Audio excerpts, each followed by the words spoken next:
வணக்கம். இன்றைக்கி ஜானூஸ் கிச்சனில் லஞ்ச் பேக்கிங்கு கொடுத்து அனுப்புகிற மாதிரி எறா சாதம் செய்யலாம். நான் ஒரு பேனில் 2 டேபிள் ஸ்பூன் அளவுக்கு எண்ணெய் சேர்த்துருக்கேன். எண்ணெய் கொஞ்சம் காயட்டும். அதில் கொஞ்சமாக பெருஞ்சீரகம் நசுக்கி போட்டிருக்கேன். பெருஞ்சீரகம் பொரிஞ்சதும் அதில் பொடியாக நறுக்கின வெங்காயம், கொஞ்சம் தக்காளி, பச்சை மிளகாய், கருவேப்பிலை இது மட்டும்தான் சேர்த்துருக்கேன். இதில் இஞ்சி பூண்டு பேஸ்ட்டெல்லாம் எதுவுமே சேர்க்கலை. இதை ஒரு 2 நிமிஷத்துக்கு இந்த மாதிரி வதக்கி விட்டுக்கிறேன்.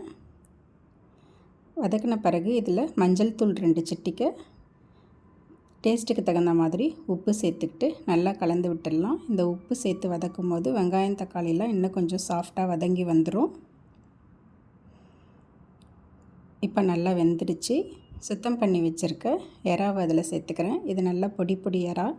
பெரிய எறாவை விட இந்த மாதிரி பொடி பொடி எறா சாப்பிட்றதுக்கு ரொம்ப டேஸ்ட்டாக இருக்கும். எறாவை சேர்த்து நல்லா வதக்கி விட்டுக்கலாம். 2-3 நிமிஷம் வதக்கி விட்டுக்கலாம். இந்த மாதிரி வதக்கும் போதே இந்த எறாவிலேருந்து நிறைய தண்ணி விடும். இந்த மாதிரி நிறைய தண்ணி ரிலீஸ் ஆகும் அதிலேருந்து. இப்போ இதில் காரம் சேர்த்துக்கலாம். நான் வரமிளகாய்த்தூள் கொஞ்சமும், வீட்டில் அரைச்ச குழம்பு மிளகாய்த்தூள் 1.5 ஸ்பூனும் சேர்த்துருக்கேன். சேர்த்துட்டு நல்லா கலந்து விட்டுடுறேன். இந்த மாதிரி கலந்து விட்டுட்டு இதில் தண்ணிலாம் ரொம்ப சேர்க்க வேண்டாம். ஒரு கைப்பிடி அளவுக்கு தண்ணி சேர்த்தா போதும். எறாவிலேருந்து ஏற்கனவே நிறைய தண்ணி ரிலீஸ் ஆகிருக்கு. ஒரு கைப்பிடி அளவு தண்ணி சேர்த்துட்டு நல்லா கலந்து விட்டுடலாம். நல்லா கலந்து விட்டுட்டு இதை மூடி போட்டு நல்லா லோ ஃப்ளேம்லேயே ஒரு 5 நிமிஷம் விட்டுடலாம். 5 நிமிஷத்துலேயே இந்த எறாலாம் நல்லா வெந்துடும். இப்போ எறா நல்லா குக் ஆகிடுச்சு. நம்ம தொக்கு பதத்துக்கு இதை கொஞ்சம் ட்ரை பண்ணிக்கலாம். அவ்வளோதாங்க, ரெடி ஆகிடுச்சு. இதில் கொஞ்சமாக கடைசியாக கொத்தமல்லி தழை மட்டும் சேர்த்துக்கலாம். சேர்த்துட்டு கலந்து விட்டுட்டு ஸ்டவ் ஆஃப் பண்ணிடுறேன்.